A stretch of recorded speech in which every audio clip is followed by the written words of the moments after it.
Hi guys, welcome back to my channel, and today we're going to be talking about laser tattoo removal and the whole process and everything that you need to know about it that people don't tell you, that you might not read online. And since I'm going through the process, I figured why not share with you guys through this whole shebang.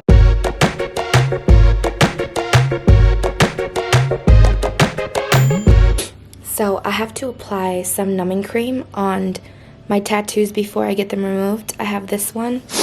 This one has really faded, to be very honest with you, dramatically. And then I also have this one. So I'm gonna take you guys along with me on this one because I think I'm more so halfway through the whole process because I know I need like 8 to 9 sessions, and then I'll probably do another video and update you guys on how it looks after when I'm done with the whole, like, every session. And I know the one on my hip is the one that's gonna go first because right now it's almost gone. I'm gonna take you guys along with me. I'm about to leave now. Right here.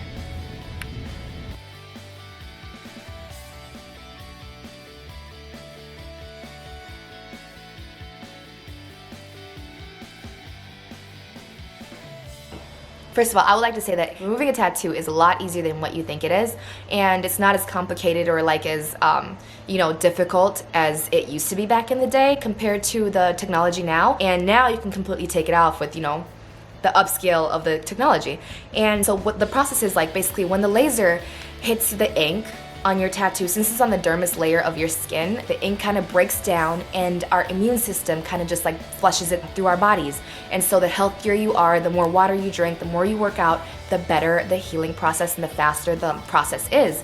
And so the body breaks it down through the lymphatic system, and then throughout the time, it flushes it out through 6 to 8 weeks, and that's basically how long the break is going to take. Well, depending on how far along you are with the process. So like for me, like let's say my first session, I only waited, I think it was 6 weeks, because the strength of the laser was not as strong as it is now, which I just had my 4th session. I need about 8 to 15 sessions. And I think that some of my tattoos are actually fading so much that I might just need 8 for them. And then the other ones are probably like 9 to 15 or 14. And yeah, so I guess the more sessions that you have, the longer you want to wait because they do amp the energy or like the laser strength.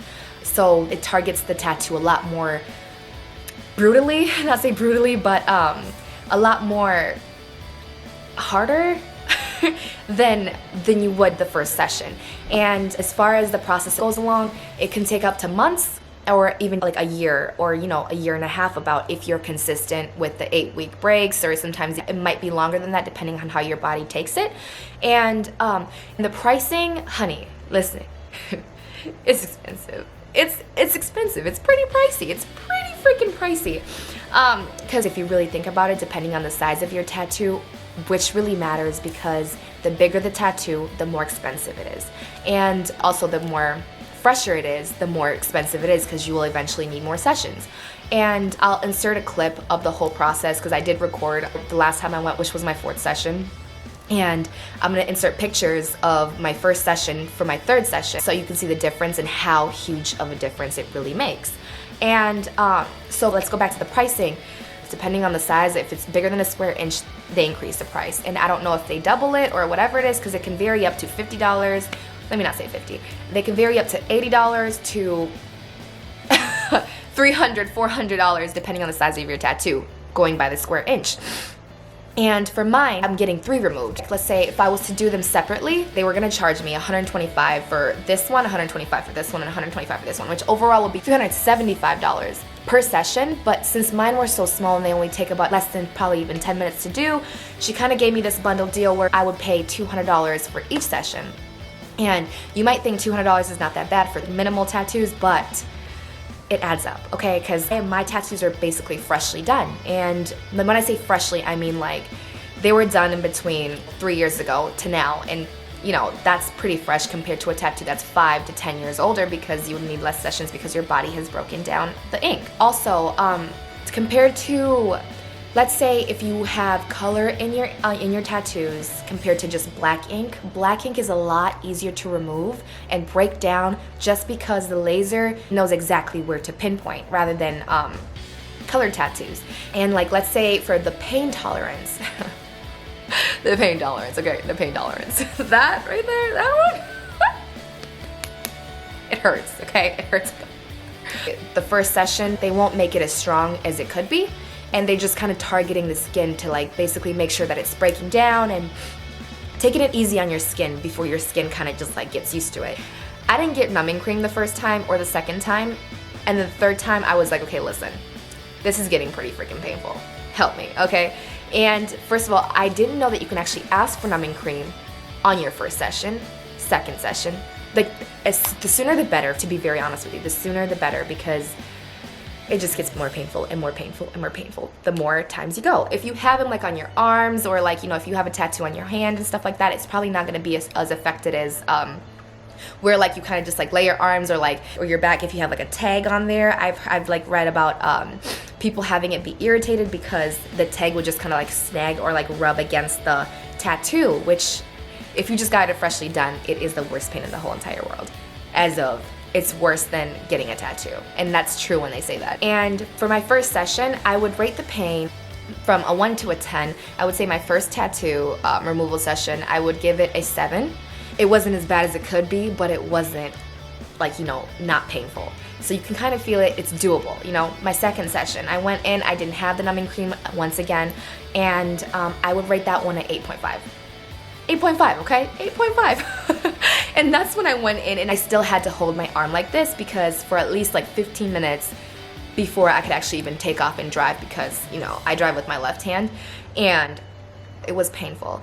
I had to ask her for numbing cream, and she was like, girl, why didn't you ask me this before, because I know you were in pain and da-da-da-da. And I'm like, why didn't you tell me about it before, because I didn't know that you can use numbing cream at the time. And like, cause you know, sometimes some tattoo artists say that you shouldn't use numbing cream when you get tattoos, and some say that you could, depending on, I don't know if it's the ink, depending on the person who's doing it, depending on the machine, I don't know. But I know for sure some places don't recommend that. So that's what I was thinking about. Basically now, you can use it. So guess what? Please go get the numbing cream.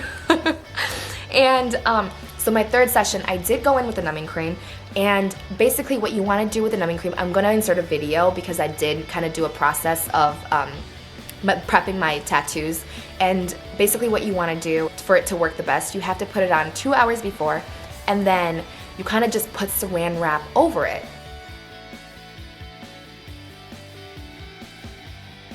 And tape it on there, but you put good enough layer of it on. They end up looking like this after the numbing cream.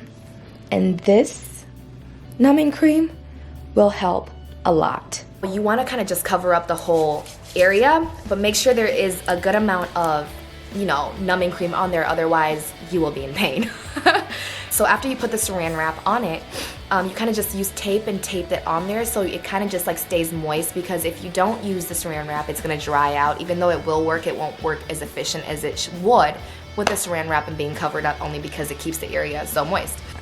Okay, so they're going to end up looking like this.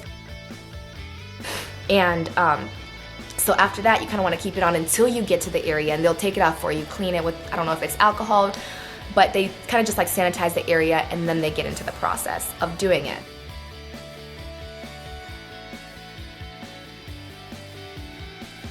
I forgot to mention, like, you don't always have to go in and, you know, get rid of it completely, because most people would just get laser just to lighten the tattoo enough to get a cover up, rather than doing it completely because it's so expensive, and rather if they just wanted something else over it, or just kind of wanted to just do something else with the tattoo. While you're getting it removed, by the way, it kind of varies with the whole, like, I'm gonna just reference off the Fitzgerald spectrum for dermatologists, and basically it's a little bit harder for the laser to acknowledge what it's really taking off, if it's the ink or if it's this actual skin, with darker skin, only because with darker skin, dark ink, obviously the laser might get confused, and this goes back to that whole spectrum thing. Skin types 5 and 6, which is basically, I'm a 5, and people who are a little bit lighter than me could be considered a 5, and also people darker than me are considered like probably like a 5 or a 6. But if you're a 6, it might be a little bit harder, because the laser would have a hard time kind of just differentiating if it's breaking down your actual skin or if it's breaking down the actual ink. Now, if it's breaking down your skin, it can also cause hyperpigmentation or hypopigmentation. And hypopigmentation is where the skin actually gets lighter, which more so happens with lighter skin, and so it kind of just like leaves white marks on your skin. And hyperpigmentation tends to happen more with darker skin, and your skin kind of just gets darker. But if it does get bad for you, you can go to a dermatologist and they will give you a prescription that you need to go get from the dermatologist. I don't think it's super expensive, and I forgot what it's called. I'll try and insert it down below in the description box. I don't know what they would use for hypopigmentation since your skin is getting lighter. I'm not sure if they can prescribe you anything to make it go back to what it was, because it's easier to reverse it than to, you know, make it back to what it was. So I'm gonna talk about the process right now. So basically when you first get there, for me, I prefer the numbing cream before I go in, and that is step one, okay? Step number one, numbing cream. When you get there, she's gonna ask you like, hey, how's it been? How's the healing been? They're gonna look at it, see how your skin is taking it, see how your body's just basically breaking down the ink. And sometimes if it's not healed completely, they will send you home and they will tell you to come back in the next week or two, or however long they think that it's gonna take. Then when you first start the process, she's gonna wipe off the numbing cream and then sanitize the whole part.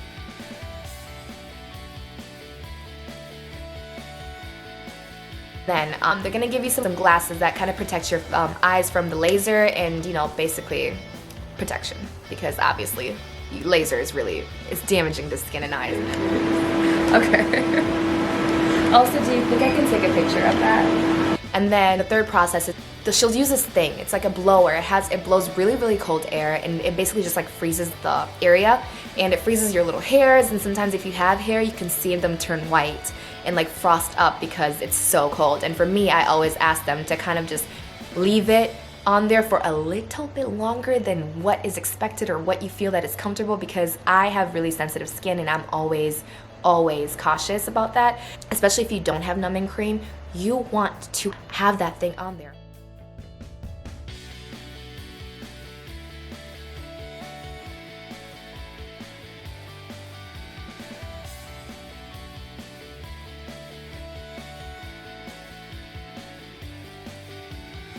Because they'll hold it down while they're also lasering it off. Since it's burning your skin and your hairs, it has this like foul smell of like this metallic smell.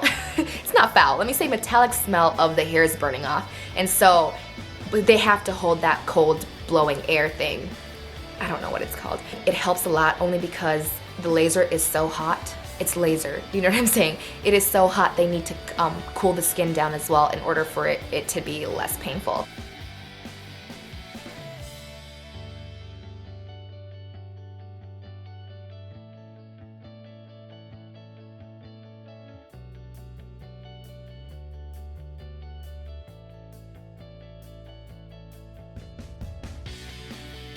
After that, they put some ointment on it and then put a bandage over it just to cover it up, and you kind of leave it on for about like 2-3 hours, and then you take it off.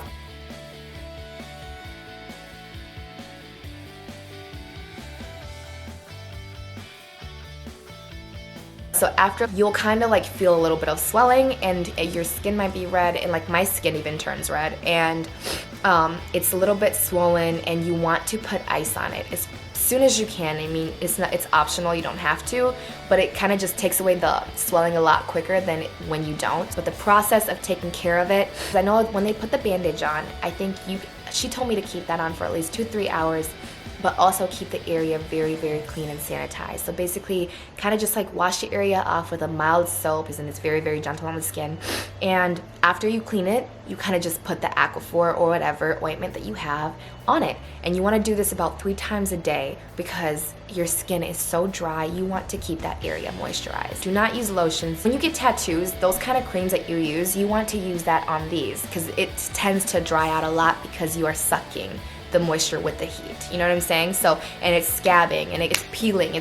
Your skin is basically trying to regenerate itself back to its normal state. Continue the whole process until your skin doesn't really need the moisture anymore, and apply sunscreen if it's on an area that is visible and that is visible to where the sun hits. Apply sunscreen.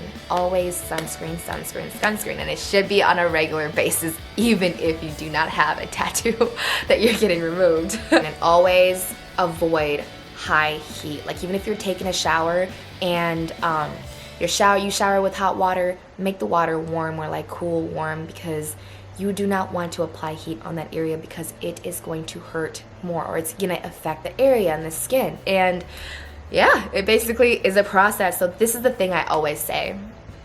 If you are going to get a tattoo, make sure it is something that you are going to be okay with living for the rest of your life with, or mentally prepare yourself to take it off with laser tattoo removal and going through the pain, which is a continuous thing. It's repetitive, so it's not just a one-time thing and you're done. Just like a tattoo is, it is a process, a repetitive, painful process. And I'm just telling you guys this just so you know. And also, if you have any, you know, tips and tricks and whatever that you want to comment down below, if you've been through this whole entire process, I want you to comment down below. So if other people watch this video, they can also, you know, learn more and also, you know, just kind of like take the tips and apply it to their life and process. Yeah, so thank you guys for watching this video and see you guys in the next one.